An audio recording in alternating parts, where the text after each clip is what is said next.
de Santa Catarina. Essas são apenas algumas das manchetes que você acompanha no Jornal da Manhã. Vamos falar do tempo. Terça-feira já amanhece com o céu limpo aqui na nossa região. A previsão de praticamente 1 milímetro de chuva certamente ocorreu durante a madrugada. Nesta madrugada, da meia-noite até agora, foram então 1,6 milímetros de precipitação acumulada. E a previsão é para uma terça-feira nublada. O sol até aparece em alguns momentos, mas pelo CIMEPAR, né, ele marca aqui bastante nuvens, tanto hoje quanto amanhã. A chuva volta ainda nessa semana a partir de quinta-feira. Quanto às temperaturas, estas devem ficar na casa entre 9 de mínima e 18 graus de máxima no dia de hoje. Neste exato momento, inclusive, 9 graus e 4 décimos é a temperatura. A mínima prevista para hoje é a temperatura que temos agora. Para o decorrer da semana, a temperatura mínima até o próximo sábado deve ficar na casa dos 10 graus e a máxima não vai passar dos 19 graus. Teremos uma semana de temperaturas mais amenas e tempo bem mais chuvoso se compararmos com as últimas semanas. Inclusive, se realmente acontecer quinta, sexta e sábado de chuva, esta será a semana mais chuvosa dos últimos 4 meses aqui para a nossa região. Nível do Rio Iguaçu ainda não se recuperou. Temos 1,34 m, embora a chuva de ontem foi em torno de 6 milímetros, com o que choveu hoje. Durante a madrugada não passamos dos 8 milímetros. Realmente foi muita pouca chuva para resolver o problema hídrico na nossa região. 7 horas mais 6 minutos, vamos de informações. E o primeiro assunto hoje vem quanto ao abandono de animais. É impressionante o número de cães que se vê nas ruas de União da Vitória. E agora, nessa época de pandemia, parece que aumentou. Não só parece, aumentou mesmo. Por quê? Surgiu por aí um boato de que os animais transmitiriam o coronavírus, o Covid-19. É um boato sem tamanho. E com isso, algumas pessoas, aqui por falta de entendimento, acabaram fazendo o quê? Abandonando os seus animais. Com isso, principalmente as cadelas, acabam então colocando ninhadas e mais ninhadas por aí. Muitos animais serão abandonados. Ainda ontem recebi a denúncia de que havia ali uma ninhada abandonada no bairro Cristo Rei, aqui em União da Vitória. Para falar desse assunto, hoje a gente vai falar aqui com o pessoal da Defesa Animal do município, com 2 veterinárias. A primeira é a Vanessa Bleibonato, que faz esse trabalho aqui nessa secretaria que é anexa ao meio ambiente em União da Vitória, e ela fala sobre esse abandono que temos aqui em massa no município de União da Vitória. A gente tem observado que nesse período agora, por causa do isolamento, da doença aí, do Covid-19, o aumento, ele ultrapassou de 50%, 60% de animais abandonados. Então, assim, o pessoal está abandonando mais animais nesse período, A gente até já fez uma reportagem, já saiu, sobre isso, que não há necessidade de você abandonar o animal. Devido a isso, o animal não transmite a doença, Não tem nenhum estudo comprovando isso até o momento, Então, não precisa se desfazer do animal. O animal é da responsabilidade do tutor, Então, se ele abandonar esse animal e for feita uma denúncia e a gente for verificar, ele vai responder contra isso, Ele vai ter que pagar uma multa. Então, assim, sempre verifique o tamanho que é a sua residência, se você tem condições ou não de ter esse animal, espaço para ele brincar, porque muitas vezes quando a gente adota o animal, a gente não sabe o tamanho que ele vai ficar, Então, por exemplo, ele vai ficar um cachorro aí de 40 quilos, ele precisa de um espaço grande, Você tem que ter tempo de passear com esse animal, de cuidar desse animal, ração de qualidade, uma ração boa, porque existe, infelizmente, rações que não condiz com tudo aquilo que o organismo do animal precisa, não tem uma boa nutrição. Então, infelizmente, a pessoa que não tem condições, aí o animal acaba ficando doente, gerando assim custos, para a família toda. Então, teria que cuidar dessa parte também. O animal vive aí durante um bom tempo, Eles estão vivendo muito mais, 15, 16 anos aí. A gente tem visto animais com 20 anos até, Principalmente gatos que vivem bastante. Então, ter essa consciência de quando você vai adotar um animal, ele vai gerar um custo para você, não só na alimentação, mas custo com veterinário, com vacinação, né, que a vacinação é muito importante e evita muitas doenças. Agora você vai conhecer um pouco do trabalho da defesa animal, né? Você que tem um animalzinho, deve ter esse cuidado, principalmente na questão da castração, para evitar, né, a proliferação. E de que forma a comunidade tem acesso a esses serviços? Falando sobre esse assunto, vamos ouvir a veterinária Juliana Martins. A defesa animal é um setor da Secretaria do Meio Ambiente. Ela possui como atividades tratar animais que estão doentes, solicitação de abandono, solicitação de denúncias de maus tratos, e ela também tem um papel importante para a sociedade.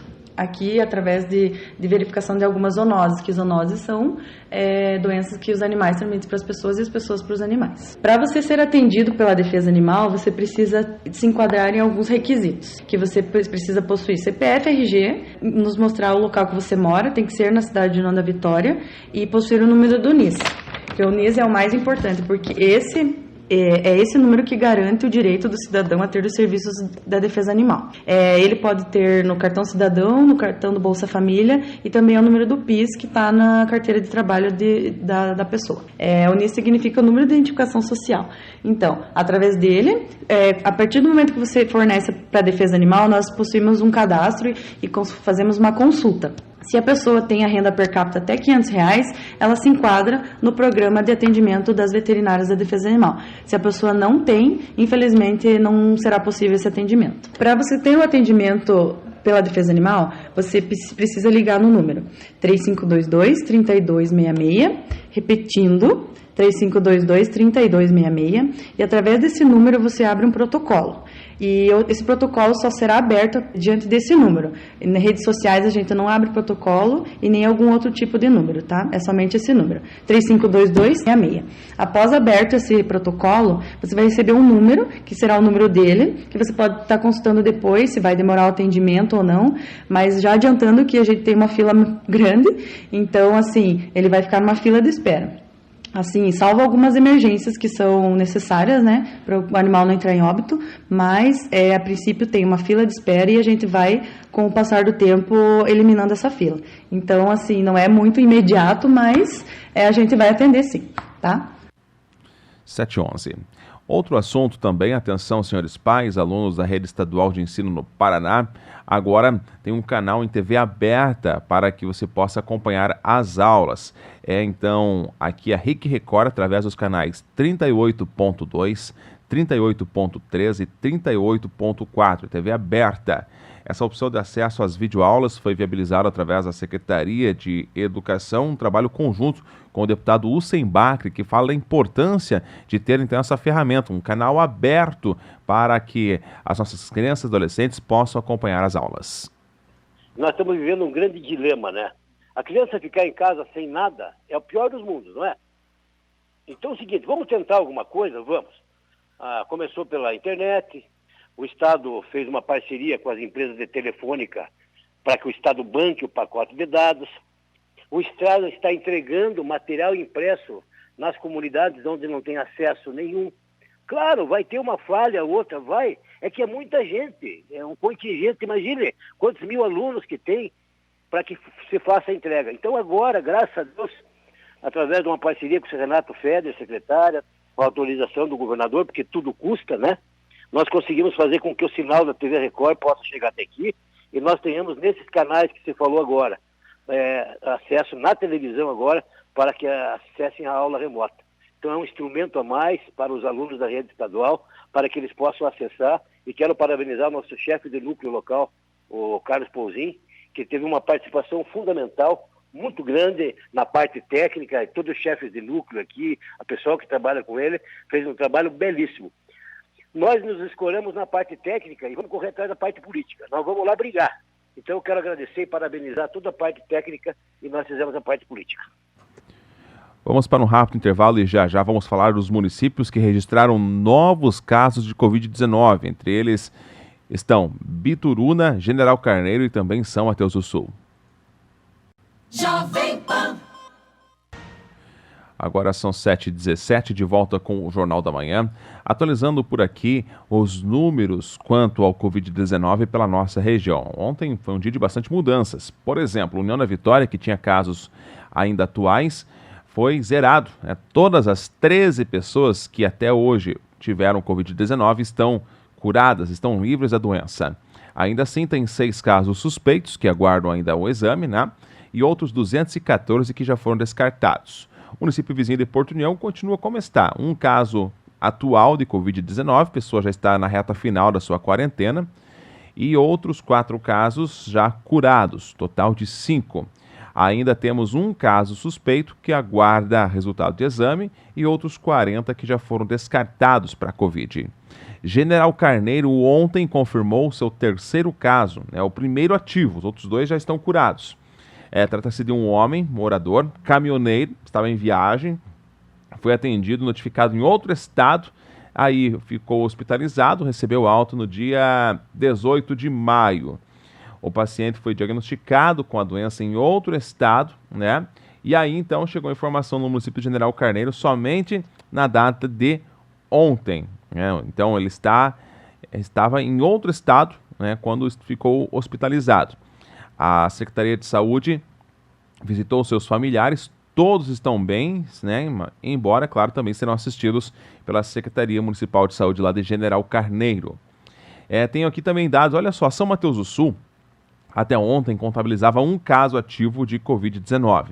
Só que detalhe, o chamado exame feito pelo SUS, né, que é pelo laboratório LACEN. Porém, a partir de agora, lá no município, a Secretaria Municipal de Saúde vai contabilizar também os testes que são feitos, então, de forma particular. Com isso, aumentou em 10 vezes o número de casos positivos em São Mateus do Sul. Agora são confirmados 11 casos, um pelo SUS e outros 10 testes particulares. Em São Mateus do Sul já tivemos um óbito devido ao Covid-19. Ainda temos em investigação 51 casos no município de São Mateus do Sul. Já foram descartados 247 casos, sendo 119 pelo SUS e outros 128, então, particulares. E tem em isolamento domiciliar 89 pessoas, essas com sintoma principalmente de gripe. Outra prefeitura aqui que atualizamos os números é Bituruna. São monitorados em casa, 7 pessoas, outras 100 já foram liberadas desse monitoramento domiciliar. Também temos, no momento, um caso suspeito, aguardando o resultado de exame para a Covid-19.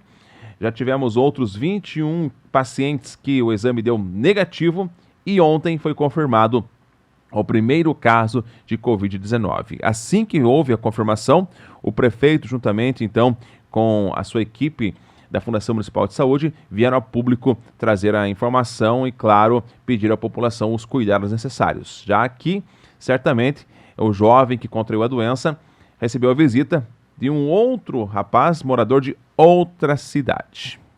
Estamos aqui com o nosso secretário de Saúde, Josmar, com o nosso diretor clínico, Dr. Pimenta, e após 70 dias aqui de combate e prevenção ao Covid-19, ao novo coronavírus, viemos aqui nesta manhã para comunicar à população biturunense que foi confirmado o primeiro caso de coronavírus aqui na nossa cidade.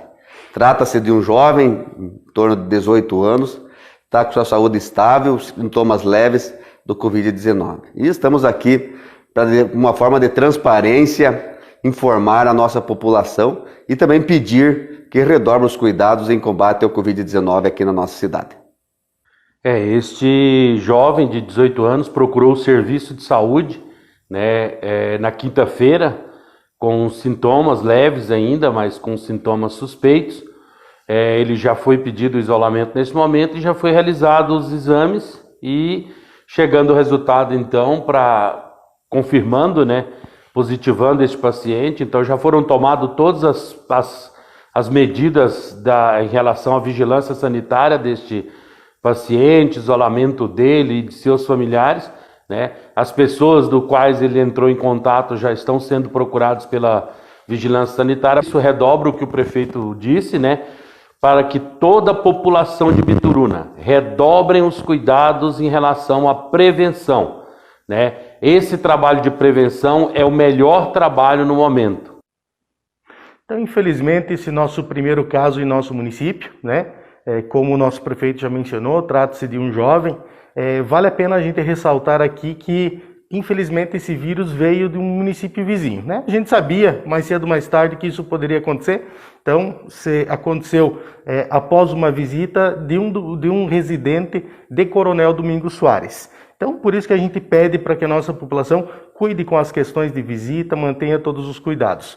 Nós, quanto administração, Secretaria Municipal de Saúde, vamos continuar no combate ao coronavírus com todas as medidas de distanciamento social, a questão do uso de máscaras, álcool em gel, higienizar bem as mãos, para que nós possamos conseguir controlar essa questão, mantendo apenas esse caso, que não tenha mais nenhum caso em nosso município. Falando ainda em casos, aqui só para finalizarmos, temos Porto Vitória com 9 casos descartados, nenhum suspeito e nenhum confirmado. Então agora temos Porto Vitória e Cruz Machado, sem casos confirmados, os municípios aqui mais próximos. E além disso, no Planalto Norte Catarinense, 3 Barras, ontem confirmou mais 14 casos. Já chega a 138 o número de pessoas infectadas pelo Covid-19. Temos aqui, nos novos casos de ontem, 10 mulheres e 4 homens, idades entre 23 e 64 anos. E Canoinhas, até o presente momento, são 54 casos confirmados da doença. E ainda outros 84 que são monitorados, geralmente esses com um sintoma mais gripal. Mas mesmo assim, pelo protocolo do Ministério da Saúde, essas pessoas têm que ser, sim, monitoradas. Mudando de assunto, vamos falar aqui para o Planalto Norte Catarinense também, para o município de Matos Costa. Ontem, o prefeito Raul Ribas Neto, ele esteve na capital Florianópolis, aonde assinou junto com a superintendência os chamados mapas de regularização da antiga rede ferroviária, ou seja, para fazer uma cessão de uso, né, uma concessão de uso dos terrenos que lá estão abandonados literalmente. Então agora, depois de 7 anos praticamente o prefeito lutando, foi possível fazer essa assinatura no dia de ontem. O prefeito fala com alegria de poder assinar nesse momento. Você vai acompanhar, quem nos acompanha pela internet, esse breve vídeo gravado pelo prefeito Raul, lá da capital Florianópolis. Na verdade, é uma conquista histórica. Na verdade, desde que foi desativada aí a nossa linha férrea, já era um problema de estar tudo paralisado. Então é uma conquista do nosso governo de 7 anos, começamos do zero, foi inúmeras viagens, tanto Brasília, principalmente aqui nesse local, como eu disse, ao DENIT, também ao IFAM, o resultado está aqui. Agora é realmente apenas a questão burocrática de assinatura, registro de imóveis, para os encaminhamentos finais de cessão de uso, possivelmente por 20 anos, prorrogáveis por mais 20 sucessivamente, e as benfeitorias, como casas, serão regularização fundiária e, se Deus quiser, nós poderemos contemplar aquelas famílias que lá estão, que não têm esse direito adquirido documental. Então, logicamente, tem um outro momento, mas estamos felizes, porque pelo menos demos encaminhamento de toda aquela área, na área central do perímetro urbano, no coração da cidade, e onde a gente não poderia utilizar. Então, Vitória de Matos Costa, a nossa administração está muito feliz e eu quero aqui dividir com todos, como sempre fizemos. Trabalho em grupo, trabalho coletivo, persistência, resiliência, e está aí o resultado. 7 anos conseguimos ganhar da burocracia, porque não foi fácil, mas está aí o resultado de que Deus ajuda quem trabalha. 7h26, e depois do intervalo vamos falar aqui de Santa Catarina, governador assinando novos decretos aqui para a nossa região, principalmente a possibilidade do retorno do transporte escolar, transporte público já a partir da próxima semana. Agora são 7h29, de volta com o Jornal da Manhã. Para Santa Catarina, ontem o governador do estado, Carlos Moisés, lançou um novo decreto, na verdade, novos decretos, né? São vários aqui que regulamentam agora por região. Os prefeitos terão um pouco mais de autonomia a partir desse momento.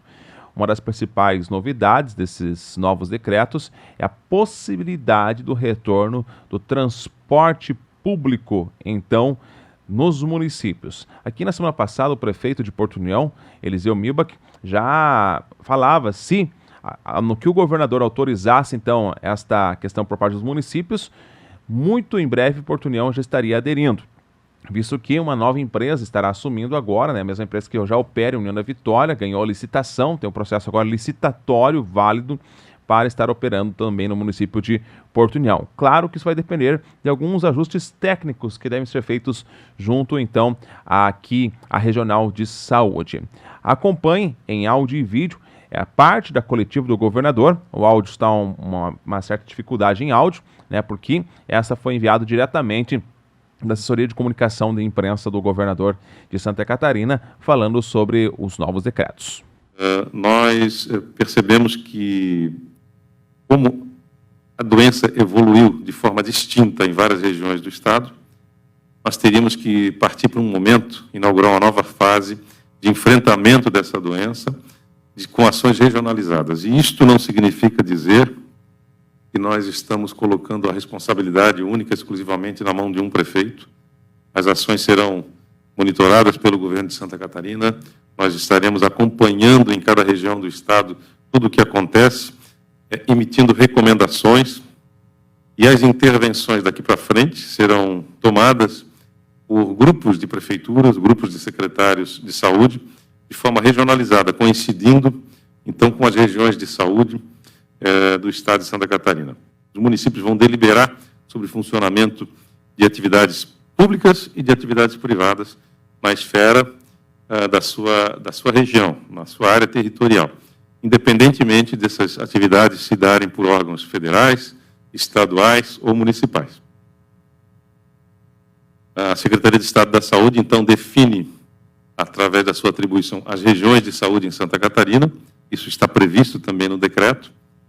E haverá uma pactuação conjunta dos municípios em cada região da saúde, assim designada pela Secretaria de Estado da Saúde. Isso vai orientar ações, decisões, medidas e intervenções regionais para enfrentamento do Covid-19. Então, basicamente, resumindo essa nova forma de olhar regionalmente, tratar desigualmente os desiguais, nós temos ainda municípios que não apresentaram sequer um caso confirmado para a Covid-19 em Santa Catarina. Então, são regiões nas quais intervenções mais drásticas de isolamento social, intervenções de paralisação de atividades das mais diversas, como, por exemplo, até o transporte coletivo, podem destoar um pouco daquelas regiões em que nós apresentamos uma curva mais crescente, o número de óbitos, o número de casos confirmados estejam se elevando. Então, nessas regiões, o movimento deverá ser ao inverso. Ao invés de falarmos em liberações, nós vamos falar sempre em intervenções. A intervenção pode ser no sentido de restringir a atividade, ou pode ser no sentido de, eventualmente, permitir que se aconteça a atividade com regras de forma segura. Resumidamente, o que nós vamos assinar daqui a pouquinho, ele apresenta as seguintes possibilidades. Permanece suspenso, então, até o dia 2 de agosto, o ingresso no território catarinense de veículos de transporte interestadual de passageiros, público ou privado, bem como de veículos de fretamento para transporte de pessoas, excetuados os casos expressamente autorizados pelos secretários de Saúde e da Infraestrutura e Mobilidade. A partir de 8 de junho, a circulação de veículos de transporte coletivo, urbano, municipal e intermunicipal de passageiros. Essa deliberação acontece, como eu já citei, nos municípios apresentando ali uma série de critérios e verificando a possibilidade segura da retomada dessa atividade. Não significa a liberação automática e imediata a partir do dia 8 de junho no território catarinense. Não. Isto será deliberado, como nós mencionamos, pelas regiões de saúde, assim determinadas pelo Centro de Operações em Emergência de Saúde. Também a educação, até 2 de agosto, permanece suspensa as aulas presenciais nas unidades das redes pública e privada de ensino, municipal, estadual e federal, relacionadas à educação infantil, o ensino fundamental, nível médio, educação de jovens e adultos, ensino técnico e ensino superior, sem prejuízo do cumprimento do calendário letivo. É possível, a partir do dia 6 de julho, a deliberação de forma regionalizada e local, a partir de uma posição conjunta, de um ato conjunto do secretário da Saúde do Estado e do secretário da Educação, das aulas presenciais dos cursos superiores por ato conjunto dessas duas autoridades. Então, o decreto ele suspende até 2 de agosto, mas, ao mesmo tempo, nas aulas presenciais dos cursos superiores, ele permite que, a partir de 6 de julho, possa haver a deliberação para a permissão, então, das aulas presenciais no ensino superior. Também fica livre para a deliberação das regiões as atividades presenciais em estágios obrigatórios e aulas práticas em laboratórios e cursos superiores. A partir de 8 de junho, essa atividade, então, a próxima segunda-feira, já estariam permitidas, em tese, então, se houvesse alguma situação que contraindique em determinada região, essa decisão seria tomada, então, por região, para restringir essas atividades. No que diz respeito aos esportes, até 5 de julho, então, suspenso o calendário da FESPORT, bem como o acesso público a eventos e competições da iniciativa privada. Então, restringe-se aqui as atividades, o calendário oficial do Estado de Santa Catarina, que é um calendário da FESPORT, mas, ao mesmo tempo, as competições, enfim, estariam autorizadas. O que não está autorizado é exatamente o acesso público, ou seja, nós não poderemos ter a presença de público, então, a partir do dia 5 de julho, nesses eventos e competições. Shows e eventos até 5 de julho permanecem suspensos. Isso envolve atividades em cinemas, teatros, casas noturnas, museus, parques temáticos, bem como a realização de eventos, shows e espetáculos que acarretam reunião de público. Então, é dessa forma que nós entendemos que as regras de convivência responsável com o coronavírus seguem valendo. Todas essas atividades, e aqui é importante que se diga, não é uma flexibilização, pelo contrário, nós podemos até ter, de acordo com os indicadores que nos apresentarem, as ferramentas que estão sendo utilizadas, as ferramentas epidemiológicas, nós podemos, inclusive, ter restrição mais intensa de atividades a partir da entrada do mês de junho, julho, agora chegando o frio, e de acordo com o comportamento do vírus no território catarinense. Se possível, isso a gente mantém, fique em casa, ou seja, segue valendo todas essas recomendações que nós sempre fizemos, preconizamos até hoje. Sai apenas para atividades indispensáveis, o uso de máscara continua sendo obrigatório, sempre a higiene de mãos, enfim, dos ambientes, respeitando as regras de distanciamento social, e dessa forma nós acreditamos que, como nós conseguimos vencer até aqui com a participação do cidadão, a participação de cada um de vocês que entendeu o recado do governo lá no dia 17 de março, quando no dia 15 identificamos o primeiro contágio comunitário em Santa Catarina, tomamos a medida certa no momento certo, colhemos hoje o resultado do esforço de cada cidadão. Agora são 7h mais 38. Você continua com as principais notícias de todo o Brasil. Voltamos amanhã, a partir das 7h, com os principais assuntos aqui de todo o sul do Paraná e Planalto Norte Catarinense. A você, uma excelente terça-feira. O fato acontece. A Jovem Pan informa. Você fica sabendo. Credibilidade acima de tudo.